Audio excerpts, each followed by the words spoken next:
Okay, well, good morning, afternoon or evening. I'm Steve Pennick from the UK, formerly at the Office for National Statistics and now President-elect of the ISI, and I'll be moderating this session. We'll be looking at emerging best practice in the Global South and Global North on safe and trustworthy AI-based data algorithms, a very important topic. And the discussion will not just review developments, but also tackle questions such as, how do we maintain public trust in AI, or is it too late? How do we improve governance around data algorithms? Do different cultural perspectives lead to different ethical approaches? And how do we develop flexible best practices for data governance that can be used in a wide variety of disparate contexts? And the aim is to try to frame these discussions in the context of responses to the COVID pandemic. Now, can you put the next slide up, please, which is the list of speakers? We have a number of country case studies and perspectives before our final speaker reminds us of the key elements of AI ethical frameworks. I will introduce each speaker more fully at the start of their presentation. A word to the speakers, you will have 8 minutes each, and I'll try to remember to give you a reminder 1 minute before the end. Please keep your cameras on throughout the session, but mute yourselves unless you're speaking.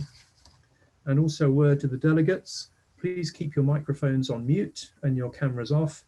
Please add comments and questions throughout the session in the Q&A function. Please start your question with the name of the panelist it's addressed to, or maybe if it's going to all, please say so. And if there's time, I will draw out 1 or 2 questions for each speaker and put those to them at the end of their presentation. At the end of the final speaker, I'll put general issues arising to all the speakers. Time for debate will be a bit limited, I'm afraid. We'll be looking to emphasize comments that suggest ways forward on how we can improve trust. Delegates, of course, are only able to participate through the Q&A. And now on to our first speaker. Craig Jones is the Deputy Government Statistician at Statistics New Zealand, where he has responsibility for data system leadership. So Craig, your presentation, please.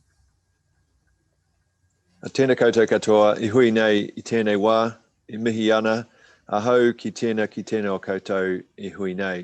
Good evening, everybody. It's midnight New Zealand time. Very pleased to be joining you at this this kaupapa, this discussion, as we would say in our Indigenous Māori language. And warm greetings to everyone who's come in to listen to these presentations tonight. I'm going to give a very brief presentation, just outline a little bit about the function that I lead for Statistics New Zealand, and just focus on 2 things that I think are particularly relevant to the discussion we're having around trustworthy AI, because we are leading some work in the New Zealand data system to build trust and confidence in how public institutions use automated decision-making techniques. So if we can just move to the next slide, please. One of the unique things, so I work in a national statistics organisation, but one of the unique things about our organisation is our chief executive, who is the government statistician, also has another functional role called the government chief data steward.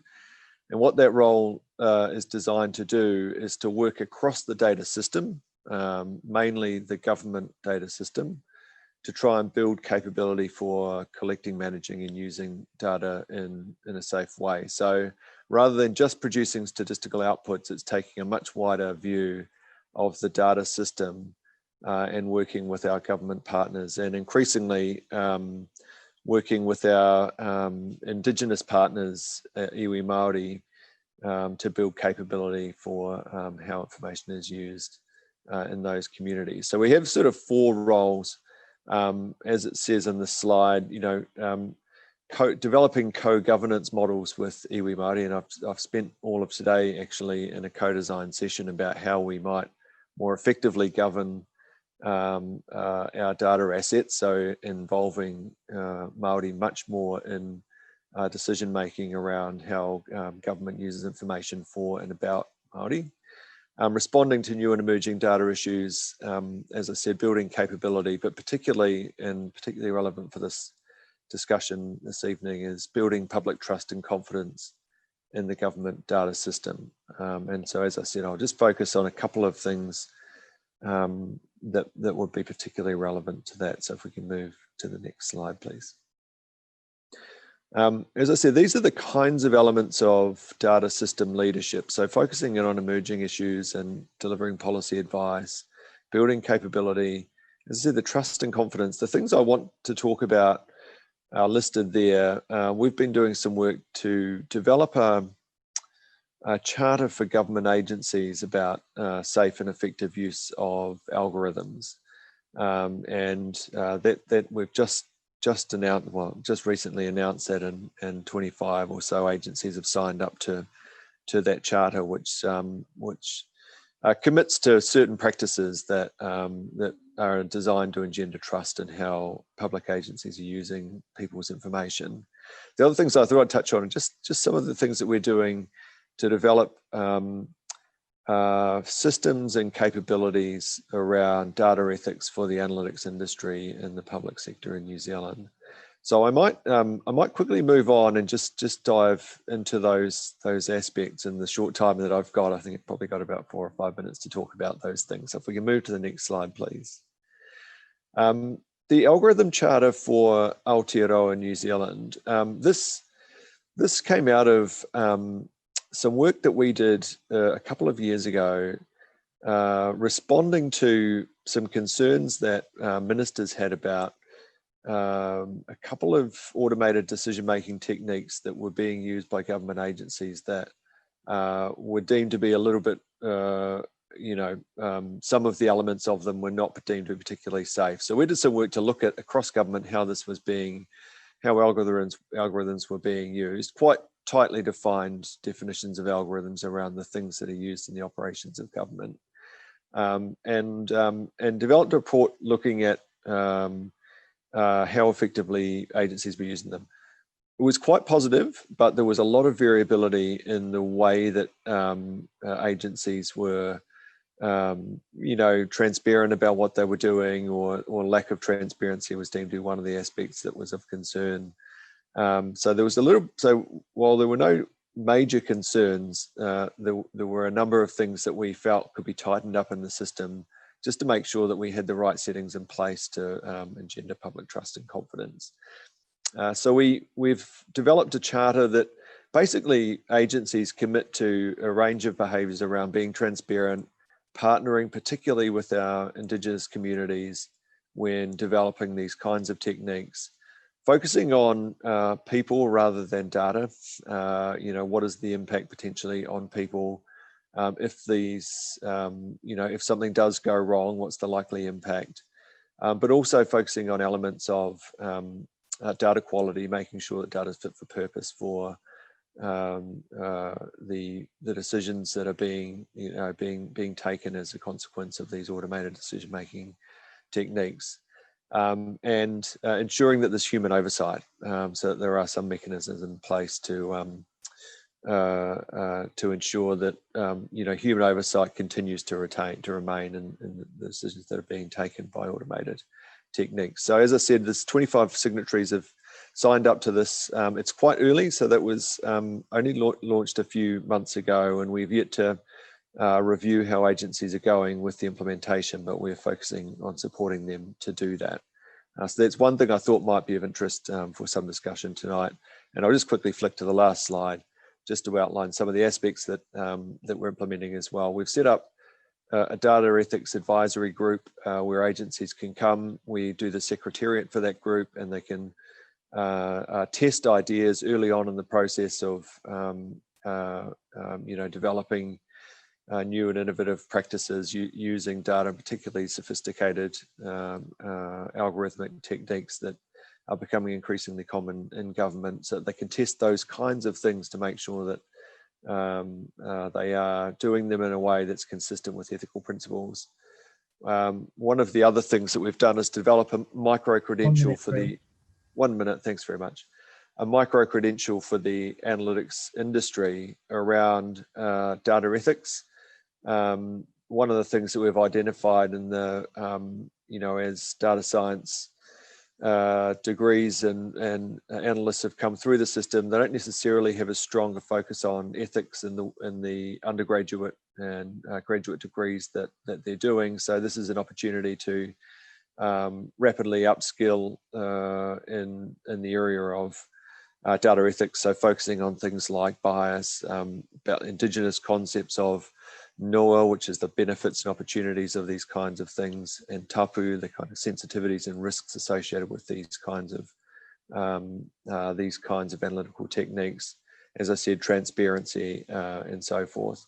And just finally, in the last 30 seconds, one of the other things, one of the conversations I think we want to have tonight is around different cultural aspects of the use of AI for decision making. And for us, that's focused much more on the relationship between the Crown, the government, and our Indigenous communities, focused on the treaty relationship that we have with our Indigenous communities. And this Ngā Tikanga Paihiri is essentially a framework that guides analysts on the kinds of things that they need to do to make sure that they're giving effect to the relationship that we have with our Indigenous mana whenua, people of the land. Thanks, Craig. Just on time, which is good. I don't see anything coming through yet in terms of questions, but one question I'd like to ask, we'll come to the cultural, you focused on that at the end, we'll come to that later maybe, but can you also say, I mean, public attitudes are key to developing trust. So I liked your idea of the algorithm charter. How did you involve the public in developing that? We did do a public consultation on it. So we put that out for public scrutiny and got a range of feedback on it. You know, some of the aspects that were critiqued were the extent to which it really does give effect to treaty. So the Treaty of Waitangi is our founding document, if you like, for in the post-colonial period of New Zealand's history, and that was some of the commentary was around the extent to which it truly gives effect to that. But largely the public commentary was quite positive, and it has been received quite well. Thanks very much. I don't see anything else coming in yet, but obviously we'll continue the discussion. We'll move on, I think, to our second speaker then, who is Patricia Aduasi-Poku, who is Commissioner and Executive Director at the Ghana Data Protection Authority, and is also the co-chair on the Common Thread Network of the Commonwealth Data Protection Commissioner and Vice President of the African Network of Data Protection Authorities. Patricia, hopefully your presentation is ready to go. Thanks.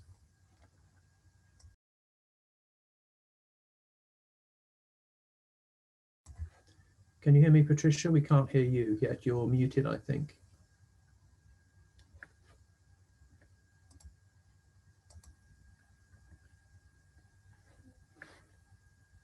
Can somebody unmute Patricia for me?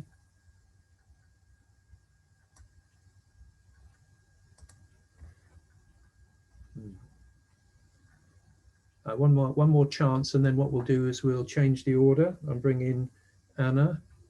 Patricia, can you hear me, and can you unmute yourself, or can somebody unmute Patricia?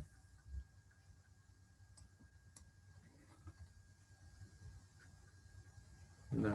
Okay. Well, I think we'll move on to the next presenter then, and we'll come back to you, Patricia, towards the end. And if somebody can maybe send me a message as to when we have communications re-established, then that will be helpful.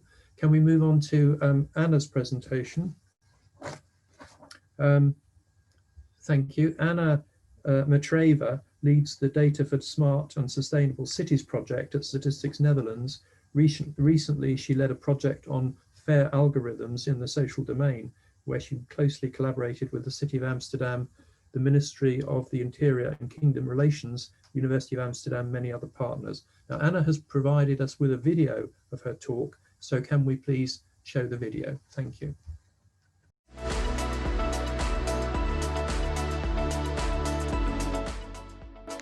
Hello everyone. Many thanks for an opportunity to speak today. My name is Anna Matreva. I work at Statistics Netherlands, the Dutch National Statistical Office. Today I would like to touch a topic of fair and responsible AI, based on experiences gained within Fair Algorithms project, which I was leading. The increase in computing performance over the past decade has stimulated expansion of AI-based applications for prediction into a wide range of fields, such as poverty, safety, healthcare, or highly relevant nowadays, COVID-19 elimination. Most of those predicting applications require the use of sensitive attributes that might lead to undesired discrimination and poor decision-making. Moreover, the characteristic of datasets used as input in those algorithms and the possible bias must be taken into consideration. At CBS, we believe it is very important to contribute our long-standing expertise in data science to the area of fair and responsible AI. That is why, in mid-2019, in a collaboration with the City of Amsterdam, Code4NL, the University of Amsterdam, the Association of Netherlands Municipalities, and other Dutch cities, CBS carried out the FAIR Algorithms project, which aimed to prevent undesired discrimination by algorithms used by municipalities on the basis of, for example, ethnicity and gender. The project was a part of a proposal entitled AI with Impact and financed from innovation funds by the Ministry of the Interior and Kingdom Relations. In order to achieve the desired goal, within the project, 3 products were developed. The first one is FAIR Algorithm Starter Kit. It is an interactive tool which guides data scientists and policymakers through the different phases of the development process and responsible use of an algorithm by touching ethical, legal, and technical aspects. This tool was created in a collaboration with and for Dutch municipalities. When municipalities were invited to participate in the project, we gave them a choice to select the level of commitment. They could choose to become a passive follower, a reactive feedback giver, or an active partner of the project. At the beginning of the project, we sent a questionnaire to all 8 participating municipalities in order to get a feeling of their needs and experiences in working with algorithms. Based on the outcome of the questionnaire, we identified a clear need for digital guidelines which support both data scientists and policymakers and stimulate a dialogue between them. So, we developed the starter kit in the form of a checklist, consisting of multiple choice questions to be answered by data scientists and policymakers. The starter kit also contains tips on how to proceed based on the selected answers. The checklist was built in accordance with the different phases of the designing and working processes when dealing with an algorithm, such as exploration, development, implementation, and use. The second product is an FAIR Algorithms dashboard. This is a prototype of a tool which visualizes the insight into the fairness of a machine learning algorithm, including the predicting model and the data. It is based on the latest and most commonly used fairness metrics. This dashboard not only gives insight into fairness of a predicting algorithm, but also creates a basis for a discussion about algorithm design and the responsible use of it.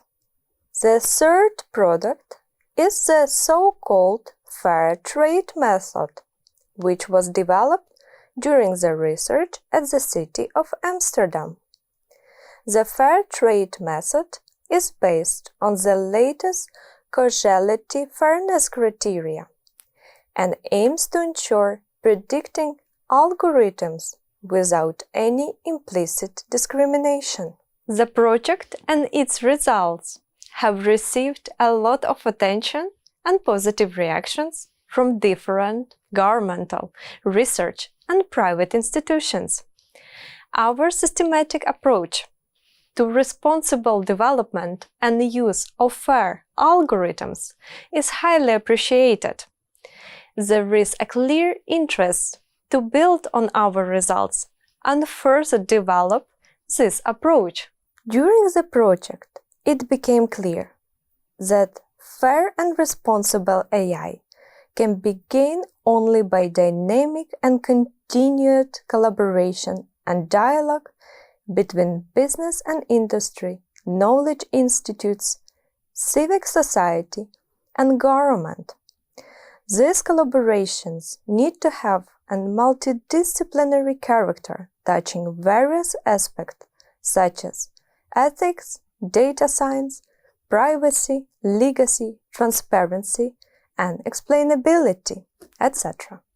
The link with COVID-19 elimination is obvious, as many actors in the Netherlands and across the globe are investigating the possible use of AI-based methods to deal with the impact of the crisis and recovery from it. This impact, no doubt, affects different parts of society in different ways. We believe that the approach developed as a part of FAIR Algorithms project may help to prevent undesired discrimination on a way to eliminate COVID-19 and its consequences. Obviously, more research needs to be done and collaborations to be set up. But the question is, how to gain such a collaboration? One possible answer to this question can be an approach what I have mastered through my life to tackle various personal and work-related challenges, including those I have met within FAIR Algorithms project. This approach is: start by doing what's necessary, then do what's possible, and suddenly you are doing the impossible. And remember that nothing is impossible. Thank you for your attention. Well, thank you, Anna. I'm sorry the sound quality wasn't so good in that. There was quite a bit of echo feedback. When I played your presentation at the weekend, it was much better than that. And hopefully I'll ask the organisers if there's some way that people can download that presentation so that they can listen to it from their own systems, as it were. I'm sure that'd be a lot better. Anna, as time is moving on, let me just check. Yes, people are asking if they can get access to the things afterwards. Hopefully they can. We'll get confirmation of that. I want to move on, and I think that Patricia is now. I can see you, Patricia, so I hope that we can hear you as well. I did introduce you. You're from Ghana and the Commissioner and Executive Director of the Ghana Data Protection Authority, and we'll see if we can go to your presentation now and take that. Okay, so let's put Patricia's presentation up and make a start. Thank you. Good morning, good afternoon, or evening, wherever you are. And I apologize for the technical glitches in the beginning. I'm waiting to see my presentation displayed from your end. Or am I expected to play it myself from here? No, it should run for you. The team will be setting it up and getting it started. Maybe make a start and it will catch up with you.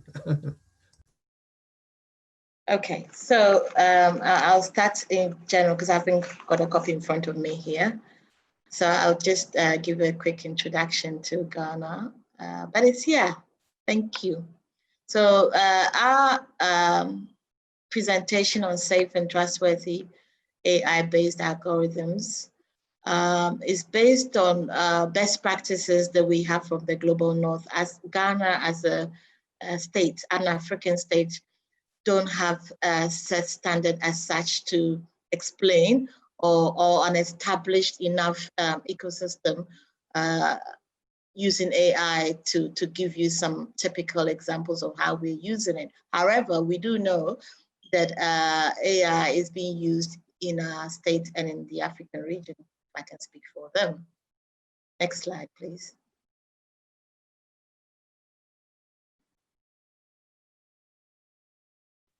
So how do we maintain public trust in the use of artificial intelligence when the supervisory authority don't have the detail as to what is actually happening in the ecosystem? I would say that this is not typical of Ghana, but it's quite general for most of the peers in the African region, where we are just gathering enough understanding of what is happening within our environment as far as the use of AI is concerned. We've had a survey done with the support of the UN Global Pulse to understand how we are actually using AI in our ecosystem. And we do know that some banks are using it, and the schools are actually training students on AI. So there's a theoretical knowledge building, but practically there's a big challenge in this region as to exactly how we are maintaining public trust in this area. And I'm being very honest with you from the perspective of the supervisory authority. Next slide, please. So we do promote, though we can't give you typical examples of how AI specifically is being. We do promote the use of technology, new technology appropriately, and push the observation of ethical use of technology in general in our region and in this state. And we do focus on areas like the performance, the process, and the purpose around generally the use of data analytics and the collection and processing of data to achieve purpose, especially where businesses are using it to improve efficiency and their effectiveness in the state. So we are promoting a general ethical use of technology rather than specifically stating or setting a standard for the use of AI. We are yet to really embark on capacity building for the supervisory authority and for certain ethical standards for use in the state generally. Next slide.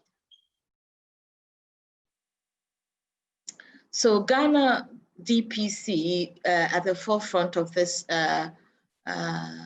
whole promotion of ethical use of technology, have set ourselves 3 areas by which the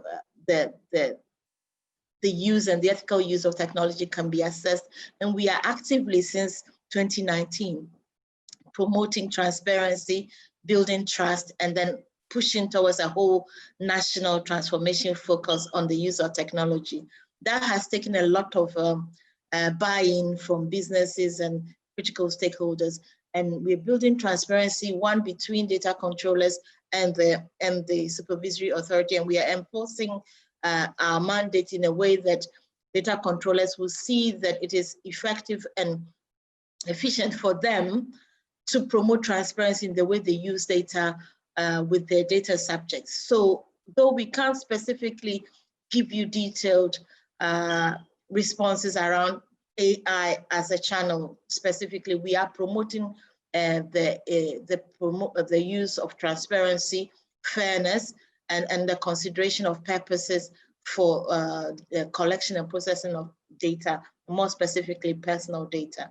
By doing that, we're hoping to build a lot of trust between data subjects and the businesses and data controllers, and then to enable transparency along those lines. So that is how we're using this trifold. We call it the 3 T's of processing data. So next. We see that Ghana, within the African region, has to deal with several specific perspectives that is not present in the global north. The cultural perspective of our users and also the processors, data controllers, is quite different from the global north.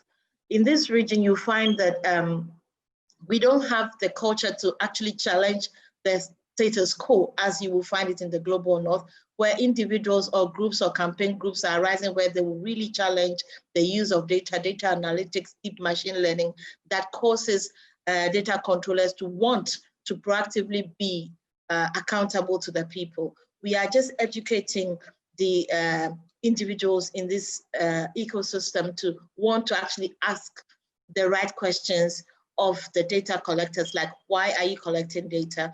Why so much data? When are you holding it up till? And what is the purpose? How long are you holding it? And how is that going to impact me in the long run? We are just educating our public and data subjects to understand the importance of challenging the status quo in that way. We are also looking at the different approaches that is possible for data controllers to use and think about the ethical considerations. So there's a lot of meetings and discussions around the ethics of mass processing of personal data. There are projects in the country that, for example, the use of drones, the use of data analytics collected from secondary sources to make decisions, where we are now educating that we use. Sorry, can you hear me? Yep, just 1 minute left. Yep. Oh, 1 minute. Okay, next slide, please. Sorry. Next slide. So we're looking at flexible best practice. I've actually spoken about the slides to come in advance. So we're looking at flexible and best practice. We're looking at appropriate policy frameworks to implement to support the international best practice to help with the education of the public. And next slide, please. Sorry, can I have the next slide? We've talked about policy frameworks being implemented, and we're looking at this in a holistic way to help educate both data controllers and build capacity for the supervisory authority to actually be the authority that monitors and also sets the standards for compliance. So in summary, that's where we are at, which is a very modest level of maturity compared to our peers in the global north. Thank you. Thank you, Pat. And thank you for emphasizing the cultural aspects there, which is useful. Just a quick question. You mentioned the human rights perspective. Is this important in developing your policy framework? Yes, so it's quite established in our state, in Ghana, to observe the privacy of individuals as a fundamental human right. Though it's not specifically stated in our law, we do have a very strong human rights commission in Ghana that really works collaboratively with the commission to ensure that privacy and the use of personal data by data controllers is being respected as a fundamental human right. That is sinking in for people. Thanks very much. Thanks, Pat. We need to move on now, I think. So to the next presentation, which is Yunus. If I introduce His Excellency Yunus Al Nasser, he's the Assistant Director General of Smart Dubai and CEO of the Dubai Data Establishment, which leads Smart Dubai's citywide data efforts. If we could have Yunus's presentation loaded, and off you go. Assalamu alaikum wa rahmatullahi wa barakatuh. Good afternoon, everyone, or good morning, or good evening. Well, I would like first to thank the opportunity that's been given to us by UN World Data Forum to share our stories when it comes to building a trusted data future and what we are doing in this region and in United Arab Emirates, specifically in Dubai, into building the data ecosystem. Next slide. To tell you a bit of who we are a data establishment that exists within a Smart Dubai department that is leading the efforts in terms of transforming Dubai to the smartest and happiest city on earth. And of course, our job within the data establishment is to enable the creation of new forms of value out of city data. And the way that we lead that is by inspiring new realities. There are a lot of things that can be achieved with the data if you exactly know how do you treat it, how do you harness the value out of it, and how do you process it.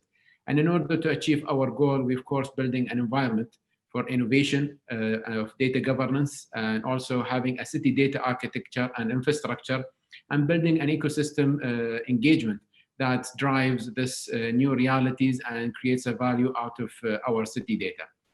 Next. So our approach have been a holistic approach in terms of how do we create a trusted data exchange within the Emirate of Dubai and drive a value out of it, and make sure that it is ready for use of any other means of technologies that's available, given an artificial intelligence, or when we are implementing emerging technologies such as IoT sensors and so on. So for doing that, there is an underlying pin of pillars, where we are governing the city data, and also then putting it in a proper architecture with a ecosystem engagement and value creation. And now I'll dive deeper into each of those pillars and tell you a bit more of what we are doing within it. So next. The first pillar is the data governance, and as you're all aware that data governance is one of the fundamental pillars that creates a clarity on how to deal with the data within the city. Next. Within data governance, we are balancing between innovation and the potential of protecting the privacy, and also at the end driving the value. And it always should be a balanced approach. When you are using a regulation, we need to balance between how much strict we want to be versus how much innovative we want to be, and creating a bit of in between a balanced approach that also protects the privacy of people. And of course, for that, our comprehensive approach is to lay the foundational block, which is the Dubai Data Law, which says how does the participation to the exchange of data that happens. Then after that, we had a set of policies that has looks after the data confidentiality, data classification, and use and reuse, data platforms, and so on. Those policies, have provided the clarity to the government in order to share and exchange the data. Of course, that was not enough. We needed to create a data standards where we go in depth. How do we take the data law and the policy into the practice and action it in order to promote the use of the data? And also, then once we are done with the government departments, we went into our story into engaging the private sector. And here, where we are creating the trust with the peers from that. Next. And when it comes to the private sector, again, our balanced approach is, looking after three areas. Of course, we are building trust by driving outcomes, and that outcomes requires a market engagement. So we're building a data marketplace wherein it have a clear governance framework into how to build the partnership between the public and the private sector, where it creates an impact, and also always have an incentive mechanism where it can bring all parties together. And also, we lead the way by demonstrating the value and what are the possibilities that can be done with the data, and by showing a good and being a good reference, and also leading by example between the public and the private sector. We, of course, are increasing our level of participation from different organizations that's coming together with us into this ecosystem. Next. Of course, when we are also, governing the data, the ethical questions, arises a lot, especially with the utilization of technologies such as artificial intelligence. And for that, we've launched Dubai AI's principle. And the reason behind it, we wanted to be more responsible when we are implementing artificial intelligence and using city data. And our principle is touching around 4 areas: ethics, humanity. We wanted, AI to be more human, and instead, there are a lot of concepts of people talking about AI versus, or machine versus human. We wanted both to work together. Equality was really very important for us to be addressed, so that everyone is being included into this implementation. And last but not least, we wanted also this implementation to be very safe, so that people, when interacting with artificial intelligence use cases, they feel very safe and they have been treated in the way that it should have been. And of course, for that, we have our AI principles, we have the guidelines, we have an assessment tool that was its first of its kind when it's been launched in 2019, to help organization by just not having principles that's been written and documented. It's also to have a tool that eases up their life in terms of filling it with the right information and getting an assessment score of how compliant they are with the AI principles that we have developed in Dubai. Next. Then we are moving into value creation, and over here is definitely we are looking at the use cases that's creating the most impact across the city of Dubai. Next, and of course, with being in a COVID era, and I'm sure everyone have seen a lot of data that was published or projections that's been made using the data from the cities, and in the Emirate of Dubai, always data supports the decision making, and our wise leadership always looks at data and science as being a great enabler to forming policies or forming decisions in the city.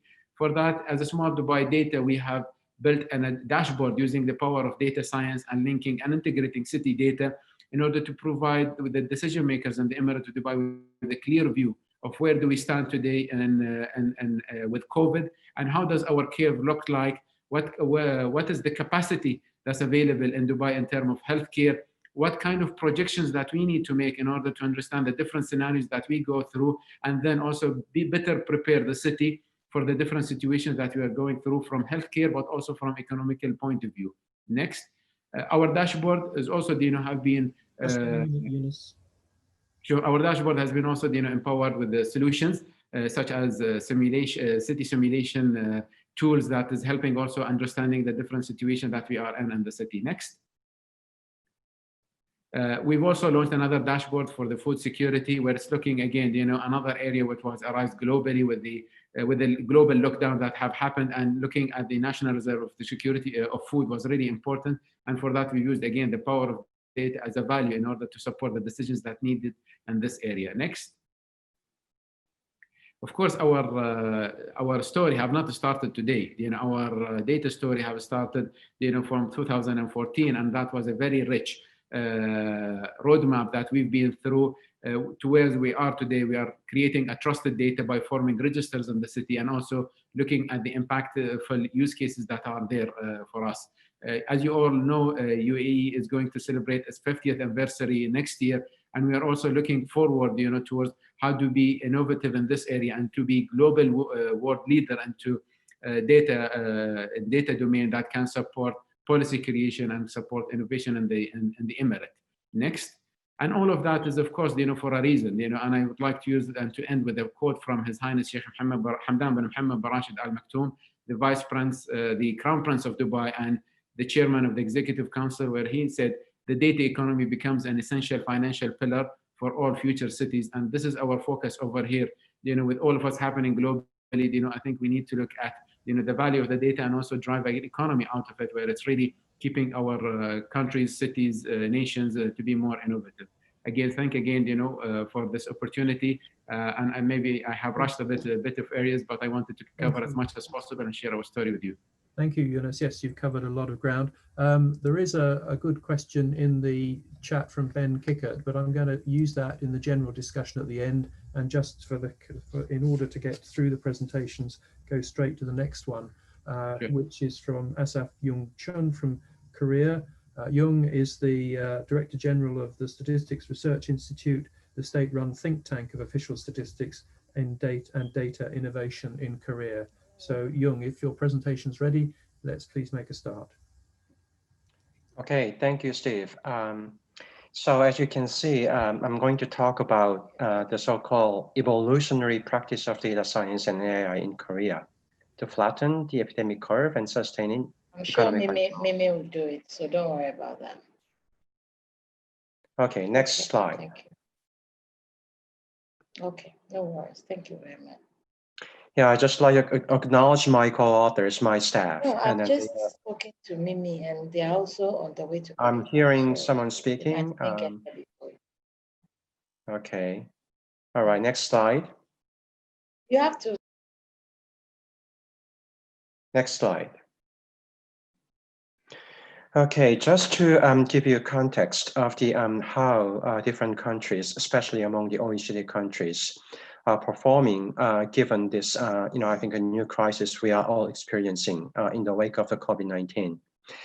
This is the latest sort of index of the COVID-19 performance based on the early performance among 33 OECD countries.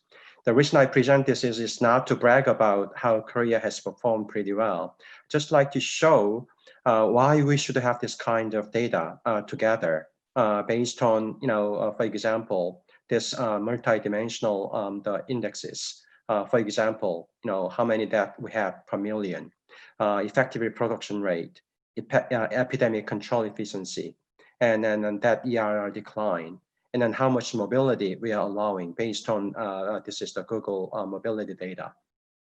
As you can see in this kind of data, many countries in the Asia Pacific region, for example, South Korea, Japan, Australia, New Zealand, have done pretty well. And then based on this overall COVID index, I think a second from the far left. And then you can see some kind of pattern here. The reason I show this is that this trust-based AI I think they use is part of this whole performance. I think the in together with other major dimensions of the COVID-19 the only performance. Just to give you some ideas. The next slide. So in the case of Korea, we try to predict the performance of the behavior of this COVID-19 since last February.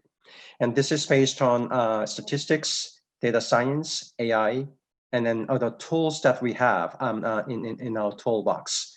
And in this particular case, we try to sort of see the mobility of the, I think the public based on big data analysis using mobile, I think the data we have obtained from the SK Telecom.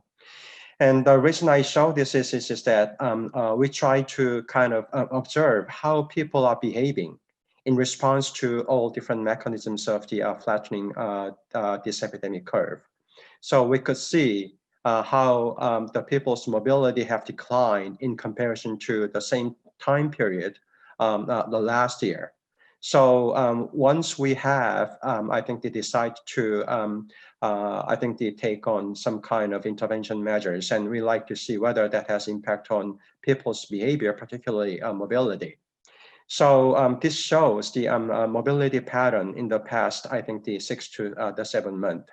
And when we do this, I think that we try to, we really protected the privacy and confidentiality of the all people whose the handphone data, I think, have been obtained by this SK Telecom.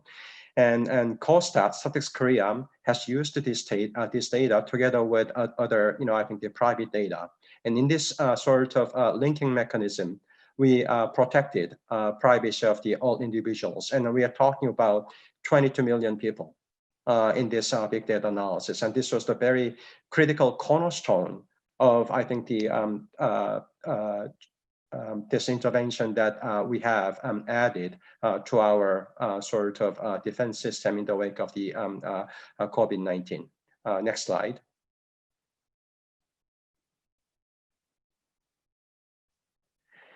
This is another way to show it. And then again, this is just a snapshot of the how people's, I think, the mobility has been reduced in comparison to the last year. For example, in the 29th week, this is the last week of the August, population movement has been, I think, the about 10% less than the same period in the last year. And this decline was very important because we could compare this kind of mobility to the periods in the last, I think, in March. So again, privacy protected when we do this kind of big data analysis, and then just made sure when we release this kind of data to the public, and then we just wanted to make sure that our, I think the intervention has been working pretty well. Next slide.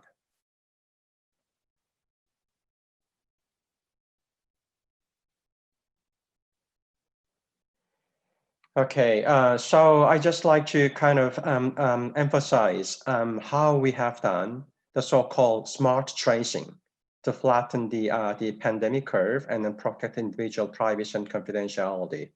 And we have three important, I think, the cornerstones when it comes to this kind of smart tracing. First, we have to make sure that we have some kind of legal infrastructure to, I think, the protect collective benefit and also individual privacy. And when it comes to the actual implementation, we need to make sure that we have the scientific response based on the data. And the last part of this whole, I think, a mechanism of the flattening the pandemic curve was actually based on evidence or data. And that is the, I think, the crux of the the system to flatten the curve. Oh, you gotta go forward. This is the backward. Okay, one more slide. Okay, next slide. Next one. Okay, one more time. Okay, it seems I think we lost. Okay, here. Okay, can we stay here? Okay, so this is the, I think, the point that I just like to convey in my presentation very clearly. So when it comes to this transparent contact tracing, how we came about it. We actually went through this MERS, the outbreak back in 2015. That was very, I think, the important experience in the case of Korea. So we wanted to make sure that how best we can protect, collective the health, and also protect individual privacy. So when we had this the MERS outbreak in 2015, we came up with this law to provide some individual information. I think when it comes to this national health crisis and how best we can use those kind of data while protecting privacy and confidentiality.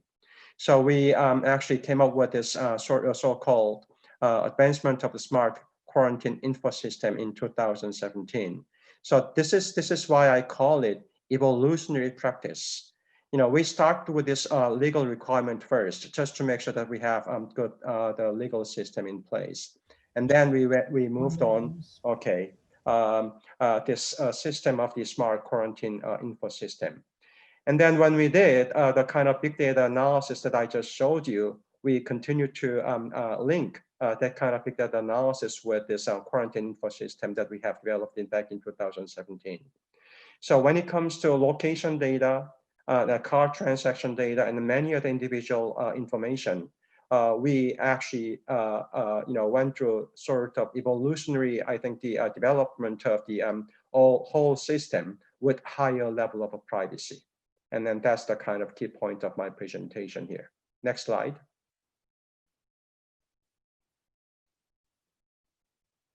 Next slide. Okay, now I can see it. So again, in summary, oh, could you go back? Okay, just one slide back. Okay, so I just told you about this the legal the system that we started off, and then we came up with sort of this info system to protect individual privacy, and protect collective the health of the nation. And then as I told you, we had this evolutionary protection of the dual concerns of the privacy and public safety at the same time. So that was the I think the foundation of the building AI-based I think a system of the collective health, and then this individual privacy that we tried to protect. So thank you for listening. Thanks very much, Young. I think as we're running a little bit over time, I need to move to the, and apologies for the slight hiccups at the beginning of that presentation. I need to move on to the last presentation. No problem. Discussion at the end. So many thanks. So can I introduce Mila Romanoff, who's a privacy specialist and lead on data policy and governance at Global Pulse, a special UN initiative on big data and AI. There she is responsible for establishing enabling mechanisms for public-private data partnerships and leads the data protection and risk management program across the Global Pulse network. So Mila, are you ready to start? Thanks. Thank you. Thank you very much, Stephen. If I may share my screen, then the host would have to turn off their screen sharing. Share. Yeah, you can share. I can do it now.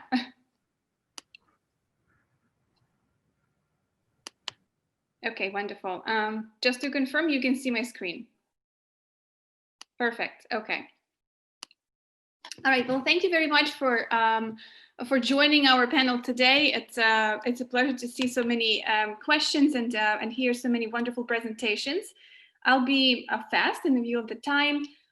So Global Pulse, a little bit about our organization, is a special initiative of the Secretary General on big data and artificial intelligence. And the key areas that we work in is discovery, meaning the adoption and use of artificial intelligence to public sector uses, where we work with the international organization, international public sector, as well as in support of the member states of the United Nations. And of course, scaling of those that results that have proven to be of value to the causes of the United Nations operations. And the third area is our policy work, which concerns primarily governance and governance framework with regard to the use of AI and big data. As we all know, AI brings not only risks and requires not only governance, but also requires governance to enable its use for the public good. And listening through all the presentations, it's great to hear that there's so many interesting examples where data is actually used through the use of machine learning and algorithms to benefit the society and the public needs. And now more than ever at the time of COVID, we need artificial intelligence to be used for the public good, to save lives, to provide support, to ensure that we have proper economic development after the crisis is over, and to be better prepared for the future uses in such crises as alike. The overall use of artificial intelligence has increased over the past few years. And to ensure that we can get the right economic, social benefits of the use of artificial intelligence, many countries around the world have actually started developing their AI strategies. And Global Pulse has been supporting countries around the world, primarily in the Global South. And as Patricia has mentioned, we've been working with the government of Ghana as well as with the government of Uganda, and currently are working on the regional blueprint through Smart Africa and African Union to make sure that the AI strategies in the Global South and primarily in Africa are catching up to the rest of the world in terms of having proper AI strategies that are better suited for the context and social and economic needs of every single country in the Global South. And the panel today talks about the North and the South, and working at the UN and working with many countries from all parts of the world, we notice and stress, and cannot be stressed enough, that there are crucial differences in how AI and technology in general must be approached, and the tailored approach for each country is extremely necessary. So as you can see from the slide, from 2017 to 2020, the development of the AI strategies has accelerated. And primarily, if we zoom in on the Global South specifically, and again, because our work was a lot concentrated in Africa, you will see that there is actually, in the past few years, many countries have already initiated many different initiatives with regard to the establishment of the artificial intelligence strategies. Mauritius, one of the countries in Africa that has actually already adopted a national strategy in 2018. South Africa is currently undertaking and launched a presidential task team on the fourth industrial revolution and the development of the national AI strategy, and is also part and leading the initiative through the Smart Africa to create the blueprint. Working with Uganda and Ghana, Uganda, for example, established the Aspect Task Force on the fourth industrial revolution and is progressing already on issuing the fourth industrial revolution strategy. And Global Pulse was particularly part of the presidential task force team to support the creation of the fourth industrial revolution strategy. And the next step, hopefully, is to move forward with the implementation of the artificial intelligence strategy. And the same path we've been working with the government of Ghana as well, in terms of supporting and developing the artificial intelligence blueprint and exploring the research of the AI ecosystem in country. And what we see is drastic differences even between the countries in Africa, because every single one needs to be tailored to the economic and social and cultural needs of each country, as each country and and people are different. So overall, the international society has also been working on multiple international initiatives that relate to AI. Just alone within the United Nations, outside of the Global Pulse's work, there have been many different initiatives that concentrate either on the human rights aspects, on the governance aspects, on the ethical aspects.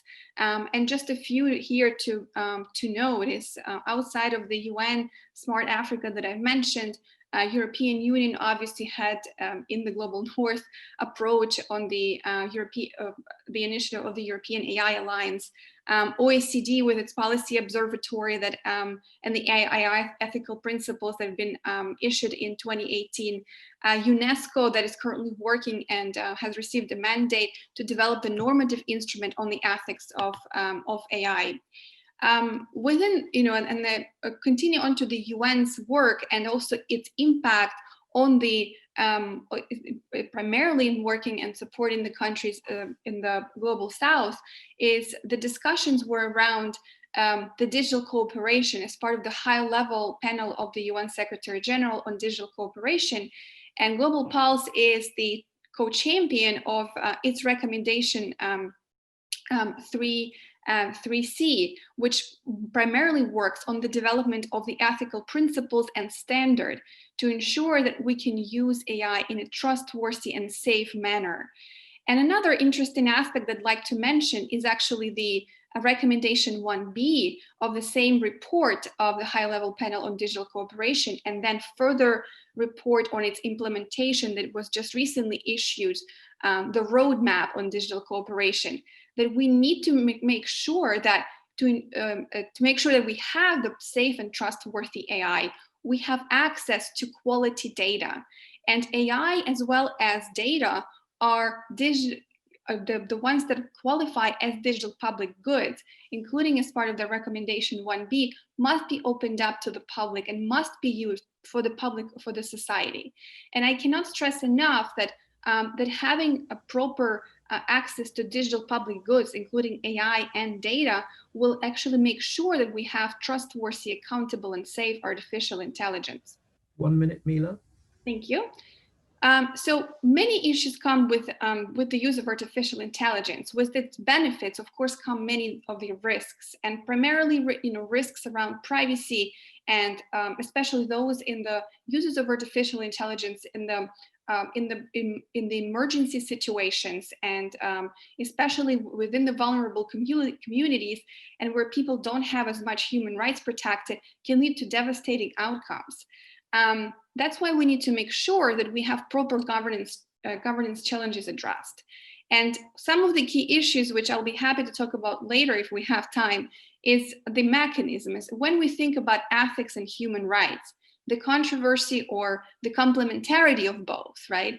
Or when the law is actually outdated or not keeping up with the progress of technology. Identifying proper regulatory models is one of the key things that we also noticed by working with the countries that I mentioned in Africa, is making sure that proper laws include not only just on data protection, but ICT, information security, cybersecurity, are also catching up with the development in these technologies and reflect well the benefits as well as the risks relevant to the use of artificial intelligence.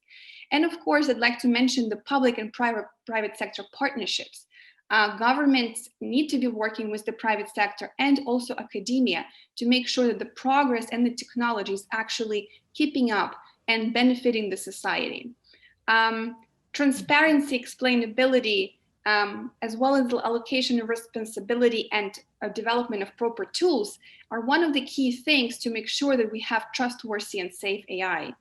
And mainly, we need to make sure that we have technical transparency available, that we need to have proper quality standards for good data, audits and certifications, which is also part of the recommendation of the report of the UN Secretary General High-Level Panel on Digital Cooperation.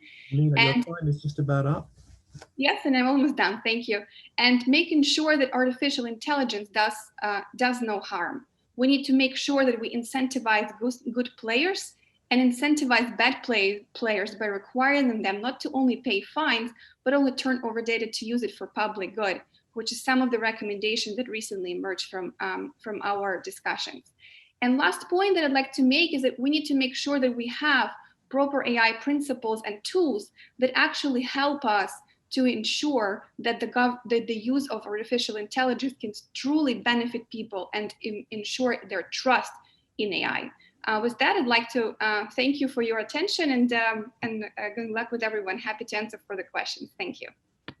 Thank you very much. And we have time maybe for a couple of general questions and comments. There's been a few coming into the Q&A, and I'd like to take two to start with. One from Aotearoa Rivera, which Craig, you've answered already in the chat, but I'd welcome if you could add a bit more to that. And also a question from Ben Kickart. So the one from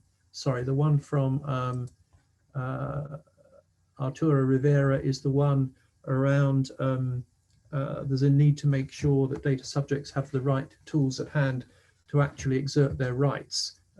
Craig, do you want to expand a little bit on your answer? And then I'd also be interested in what Pat has to say on this, because this seems to me to be relevant to what she was saying about differences in culture. Thanks. No, look, I think this is the, this is the most important question, and it's gone straight to the heart, I think, of the discussion.